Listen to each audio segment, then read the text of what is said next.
government officials, distinguished ladies and gentlemen, all other protocols duly observed. I'm stepping in to read the speech of the Permanent Secretary, who would have loved to be here with us, but his advertently has been covered with other administrative matters. Beyond that, that's the speech. It is with great pleasure to preside over the launching ceremony of the Small Ruminant Production Enhancement Project's Microfinance Credit Facility WIN. Distinguished chairperson, ladies and gentlemen, as a government, we place much premium on financial inclusion for the Gambia. Today marks a significant milestone of the project and the sector at large. The launching of the Islamic microfinance will not only open doors to access finance for financial constrained farmers, but will also boost small ruminant production and productivity in the country. The facility is an Islamic development finance facility which is based on the ISLAMIC's 10-year framework strategy within its member states. The project was conceived, formulated, and developed within the framework of the National Development Plan of the Gambia, based on its priority, which is modernized agriculture for sustainable development. It also corresponds with the country's commitments in meeting key SDGs, such as SDG 1, SDG 2, and SDG 3.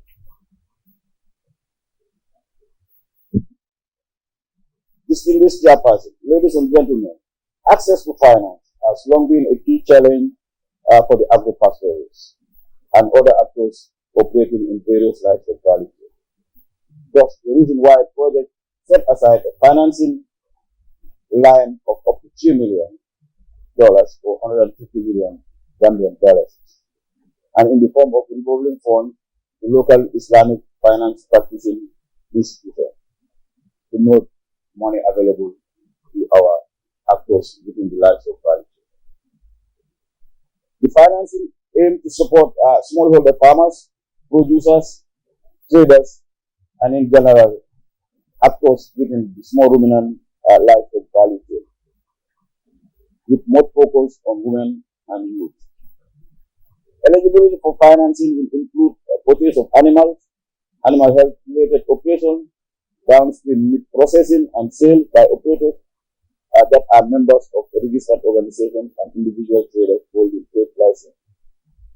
Funds will also be provided for the financing of pastoral hydraulic infrastructure, such as bowl, wells, etc., processing equipment and inputs, dairy production including solar panels, coolers, feed production, rampart means of transport, etc. Just in a nutshell, it is going to finance activities within the small ruminant production value chain, from production to the table.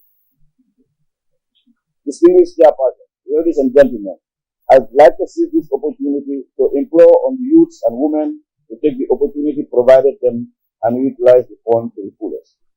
And I hereby urge the two microfinance institutions make best use of the tools and instruments developed by the consultant to ensure maximum benefit and very much accessible to the beneficiaries with little or no fee.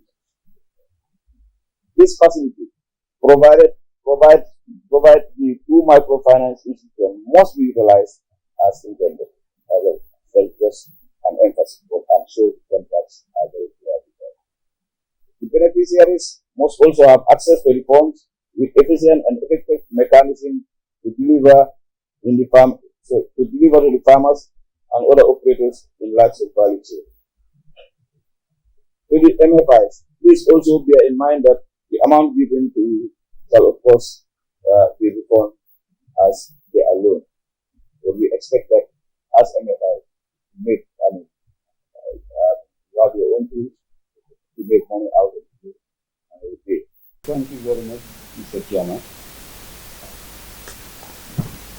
Today marks a major milestone in the implementation of the Small Ruminant Production Enhancement Project, as we witness the training of the staff of the two microfinance institutions identified by the project to run the Islamic microfinance credit facility of $3 million, beginning in 2021 going up to 2023 as a revolving fund.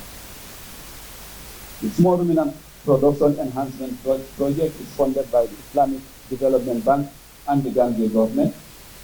The project cost is $26.8 million, of which the Islamic Development Bank has contributed $25.17 million and the government of the Gambia $1.64 million. The project is being executed under the Ministry of Agriculture, who are the executing agents. The aim of this Small Ruminant project is to contribute to the improvement of the livelihood of pastoral communities in the Gambia by strengthening the productivity and the resilience of the rural community and stimulating business entrepreneurship in the livestock sector. That is why there is this facility of accessing finance. Specifically, the activities are focusing on enhancing small ruminant development through herd health support mechanisms, increasing the productivity through genetic improvement, and improved feed system, production and marketing management, innovation of product processing techniques, and access to Islamic finance, the theme today. This small ruminant project is targeting women and youth particularly. The project is being implemented in the Central River region, North and South, the North Bank region, Upper River region, Lower River region, and the West Coast. It covers 39 districts in the Gambia and across all regions. However, due consideration is being given to areas where projects have not intervened or have not been implemented before, so as to avoid unnecessary duplication of efforts. Equally, consideration is also given to the level of the ruminant farmer commitment in the various locations, focusing on small ruminant production and productivity and rural livelihood and poverty reduction. The project is financed in a two-step financing approach, and it has 4 components. But the main component of what we are discussing today is the access to Islamic financing and support to capacity building. This component of this access to Islamic finance consists of providing a participatory and Sharia-compatible financing for actors operating or interested in small ruminant enterprises in the regions and in the Banjul peri-urban area. Based on the findings from the field visits and discussions with government officials and other stakeholders during the project appraisal, access to finance has come up as a key challenge for all agro-pastoralists and other actors operating in the various livestock value chains. This component, therefore, aims to support smallholder ruminant farmers, producers, and trader groups. And eligible for financing in this component includes the purchasing of animals for those who would want to, feeding operations for those who would want feed for their animals, animal health-related operations, downstream meat processing and sales by operators that are members of registered organizations and individual traders holding an agreement as traders. These funds will be available also for the financing of pastoral hydraulic infrastructures like boreholes and wells, processing equipment and inputs, dairy production including solar panels and coolers, fodder production, ram fattening, means of transport, and capital, among others. So these are the various types of farmers who will be eligible for this financing, and these are also the areas that will be funded. Islamic finance. As I mentioned, that the total size of Islamic finance is about $3 trillion, and we have more than 3,500 Islamic microfinance institutions who are working in 120 countries. I have experience to work for Islamic finance in about 71 countries in Europe, Africa, Asia, America, even North America. So most of the countries are non-Muslims. For example, in your continent in Africa, South Africa is a very good example of Islamic banking. In South Africa, the Muslim population is less than 2%, but they have 11 Islamic banks. And their 73% of their clients are non-Muslim. So there is another thing that Islamic finance is for all, not only for Muslims. Islamic finance is non-Muslims as well, because Islamic finance is a system which can be utilized or operated by Muslim and non-Muslims. But yes, for Muslims they have an extra advantage that it is according to their religious belief. But for non-Muslims, that is a very good system for banking and finance. So this is the message for all the participants as well. So whenever you have to introduce Islamic financial products, it should be for all. I know in Gambia you have more than 95% Muslim population and 5% is our non-Muslim brother and sister. So that Islamic finance is not only for the Muslims, that is for non-Muslims as well, Islamic banking. The second component of Islamic finance is Islamic capital market and Sukuk. Sukuk means Islamic bond. About 7% asset of Islamic finance belong to the Islamic capital market and Sukuk. The third component of Islamic finance is Islamic microfinance. About 2% assets of Islamic finance belong to the Islamic microfinance. More than 500 Islamic microfinance institutions are working in 60 countries.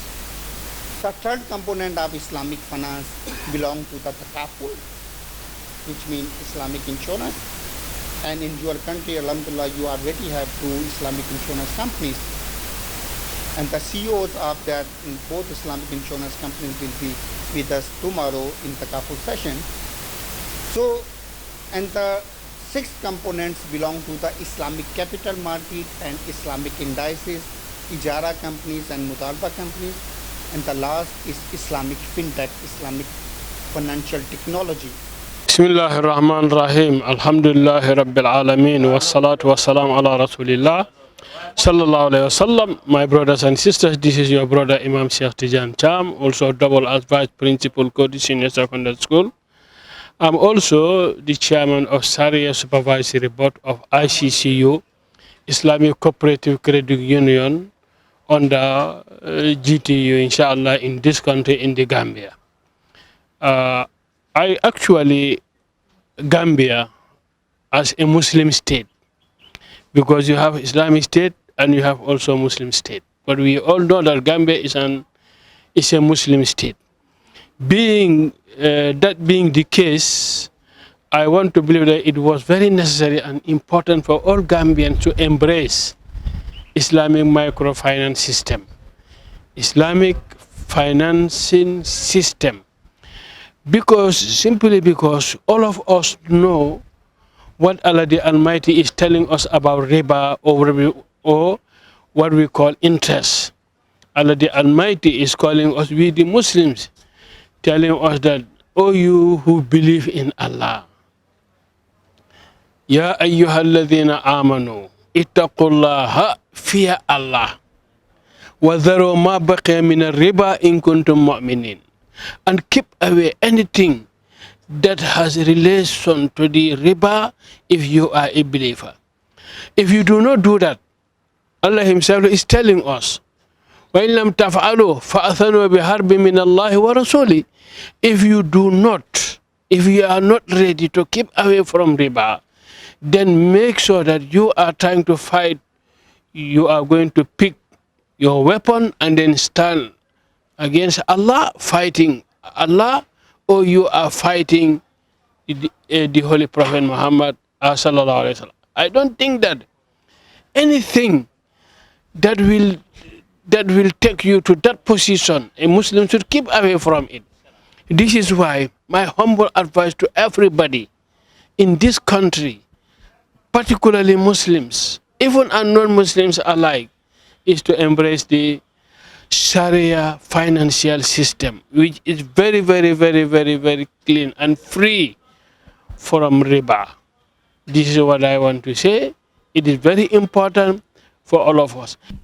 I must say I am extremely happy to see the beginning and the end of this training. This is one of the major components of the project. It's only 3 million out of the 25 the IDB is given, but the fact that it is being allocated to individual farmers who could not access credit to improve the production and the productivity of small ruminants.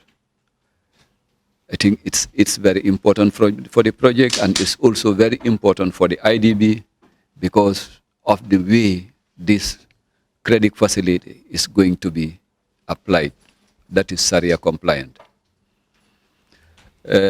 As it is said in the army, their usual slogan is, to whom much is given, much is expected.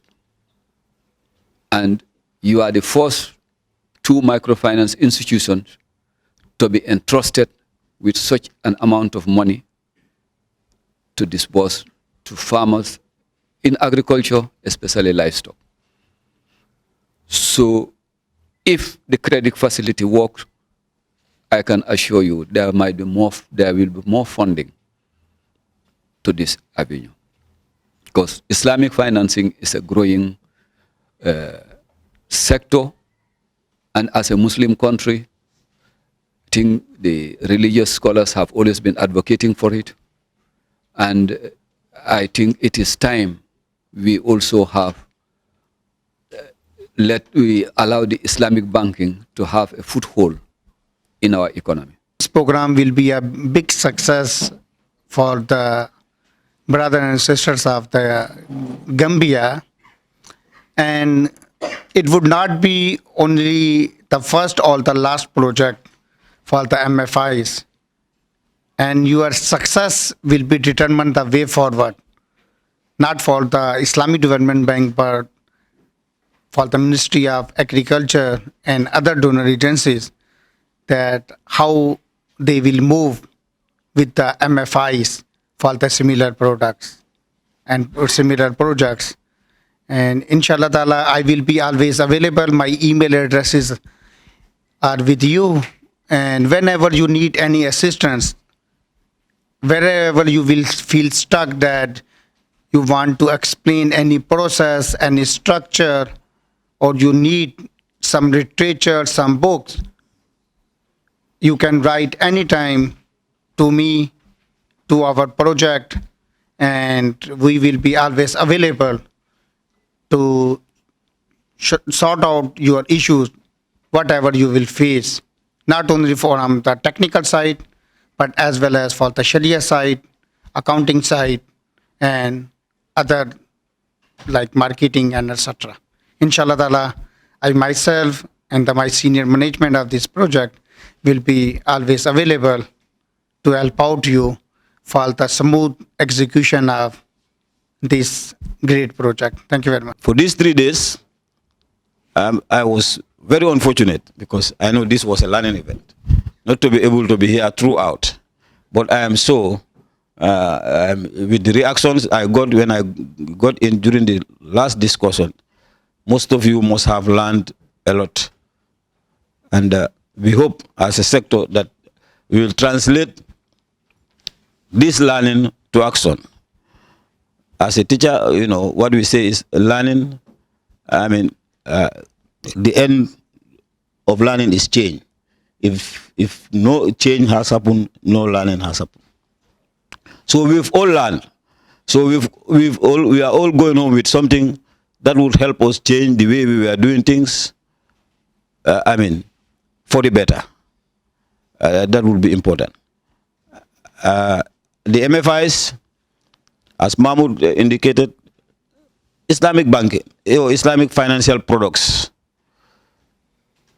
are gaining momentum.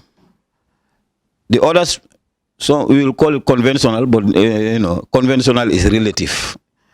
But all that I know is the type of banking or the type of financial transaction we knew and we are doing has created what we call self-exclusion.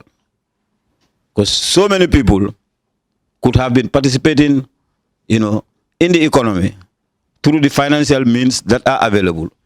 But because our religion does not support that system of financing, they have decided not to participate. And that is not good for our economy. We are a country of almost 95% Muslims. So the more we have diversified ways of inclusion, the more we will have acceptance and the better it is for our economy. So thank you very much. On behalf of the Permanent Secretary, I thank you all and officially declare this 3 days training closed.